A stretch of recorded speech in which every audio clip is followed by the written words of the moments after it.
నిన్న రేవంత్ రెడ్డి గారు అంటే ఎంత మరుగుజ్జు మనస్తత్వం అంటే కేసీఆర్ గారు 7ంటికి ప్రెస్ మీట్ అయితే ఆయన 9 గంటలకు రాత్రి 9:30కి ఇంట్లో చిట్చాట్ పెట్టడం అంటేనే ఆయన ఎంత సంకుచిత మనస్తత్వంతో ఎంత మరుగుజ్జు మనస్తత్వంతో ఆయన గారు ముఖ్యమంత్రి పనిచేస్తుండో మనకు అర్థమవుతా ఉంది. సరే, అది ఆయన విజ్ఞత, ఆయనకు వదిలేస్తాం. ఇప్పుడు కేసీఆర్ గారి వ్యక్తిత్వం ఏమో హిమాలయాల పర్వతాలంత ఎత్తుగలిగిన వ్యక్తిత్వం కేసీఆర్ గారిది. రేవంత్ రెడ్డిది ఏమైపోయిందంటే ఒక మరుగుజ్జు మనస్తత్వం, సంకుచిత భావాలు కలిగినటువంటి వ్యక్తి. కేసీఆర్ గారు నిన్న ఒక స్టేట్స్మెన్ లాగా మాట్లాడారు. కానీ రేవంత్ రెడ్డి గారు నిన్న చిట్చాట్ రూపంలో మాట్లాడింది ఎట్లుందంటే ఒక స్ట్రీట్ రౌడీ లాగా మాట్లాడినట్టున్నది. సో ఒక గల్లీ గుండా ఓ దాదా మాట్లాడినట్టుగా ఒక స్ట్రీట్ రౌడీ లాగా రేవంత్ రెడ్డి గారు మాట్లాడారు. అంటే ఇంత చిల్లరగా మాట్లాడతారా? ఆయన కేసీఆర్ గారు చాలా గొప్పగా ఆయన మాట్లాడుతూ ఒక మాట అన్నారు, తెలంగాణకు నొక్కుబడనీయను అన్నాడు. తెలంగాణకు నొక్కుబడనీయను అని కేసీఆర్ గారు అంటే ఈ ముఖ్యమంత్రికి, ఈ సాగునీటి మంత్రికి ఎందుకంత నొప్పి కలిగిందో నాకు అర్థమవుతలేదు. ఎందుకంటే తప్పు చేసింది కనుక మీకు నొప్పి కలిగింది, రాష్ట్రానికి మీరు అన్యాయం చేసింది కనుక, సురుకు దలిగింది కనుక, మీరు సమాధానం లేదు కనుక ఫ్రస్ట్రేషన్లో ఆ చిల్లర మాటలు మాట్లాడినారు. కేసీఆర్ గారి వ్యాఖ్యలతో రేవంత్ రెడ్డి తెలంగాణ ద్రోహిగా నిన్న స్పష్టంగా రాష్ట్ర ప్రజల ముందు కేసీఆర్ గారు నిలబెట్టారు. ఉత్తమ్ కుమార్ రెడ్డి గారు ఉత్తర కుమారుడుగా నిన్న తేలిపోయినటువంటి పరిస్థితి. ఇప్పుడు అనేక అంశాలు మాట్లాడింది నిన్న కేసీఆర్ గారు. అరే, మేమున్నప్పుడు ఫస్ట్ క్యాబినెట్లోనే 2,000 రూపాయల పెన్షన్ ఇస్తామంటే ఇచ్చి చూపినాం. మరి నీ 4,000 పెన్షన్ ఎందుకు ఇస్తలేవు? ప్రజలకు బాండ్ పేపర్ మీద రాసిచ్చినావు కదా, గ్యారంటీ కార్డు ఇచ్చినావు కదా, 2 ఏళ్ళు అయిపోయింది, 4,000 పెన్షన్ ఏమైందని కేసీఆర్ గారు అడిగారు. దానికి సమాధానం చెప్పిండ్రా మీరు? ఎందుకు ఆ చిల్లర మాట్లాడుతున్నారు? మహిళలకు మహాలక్ష్మి 2,500 ఇస్తామన్నారు, ఇంకెప్పుడు ఇస్తారు? 2 ఏళ్ళు అయిందని ప్రధాన ప్రతిపక్ష నాయకుడిగా వారు లేవనెత్తారు. What is the answer? ఎందుకు ఇవ్వడం లేదు?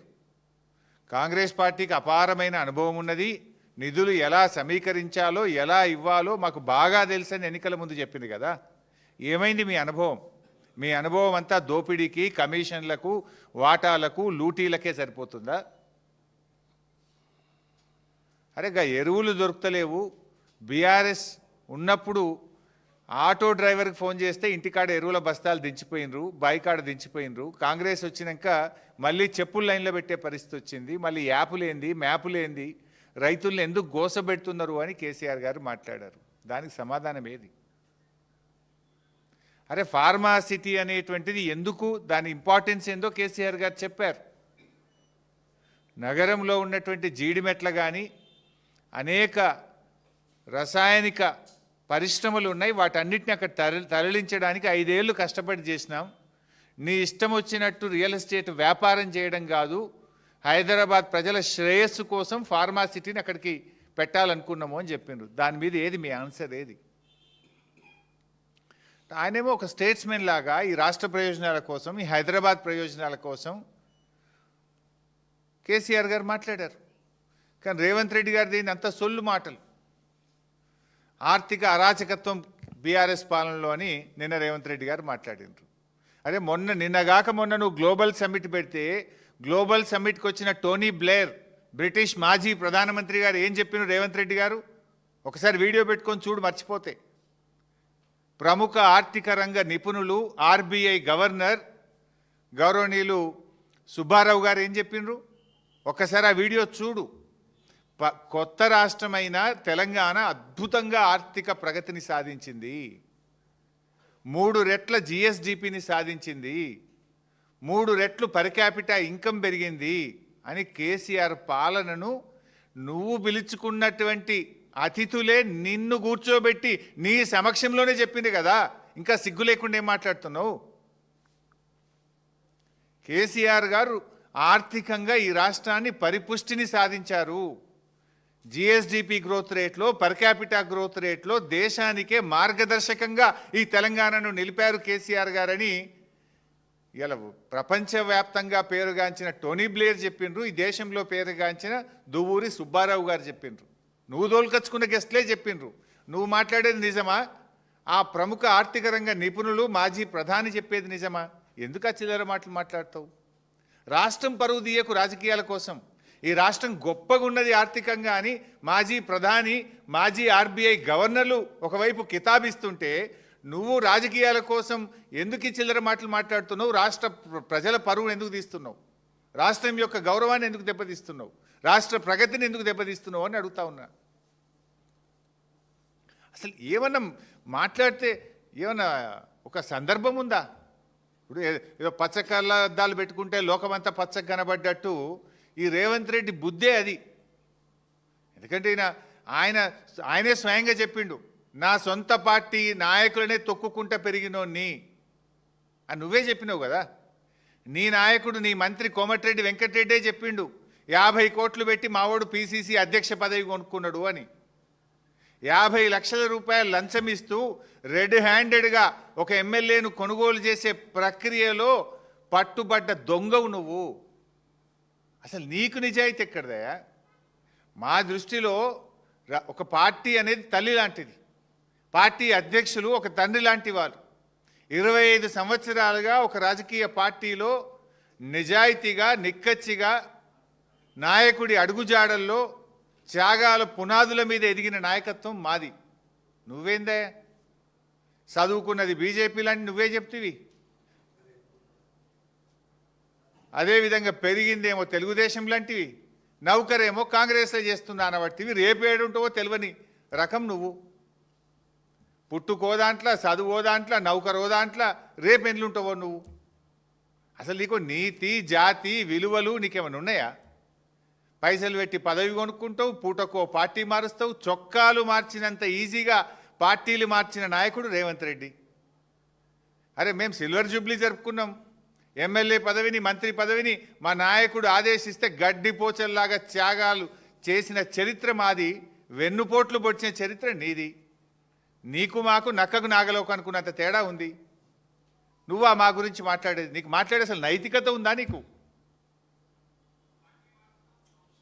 ఇవాళ నువ్వు ఎట్లా అంటే ఊసర వెల్లులు కూడా నిన్ను చూస్తే సిగ్గుపడతాయి. నువ్వు మాటలు మార్చే తీరు కానీ, నువ్వు పార్టీలు మార్చే తీరు ఊసర వెల్లులు కూడా సిగ్గుపడేటంత దారుణంగా ఉంది నీ పరిస్థితి. అరే నీ నోటితోనే సోనియా గాంధీని దేవత అంటివి, నీ నోటితోనే బలిదేవత అన్న రకం కదా నువ్వు. మొక్కాల నీ నోటికి. బలిదేవత అన్నది నువ్వే, దేవత అన్నది నువ్వే. రేపు ఇంకేమంటావు ఆమెను? అసలు నీకు స్టాండ్ ఉందా? నీకు ఒక సిద్ధాంతం ఉందా? నీకు ఒక పద్ధతి ఉన్నదా రేవంత్ రెడ్డి? నీకు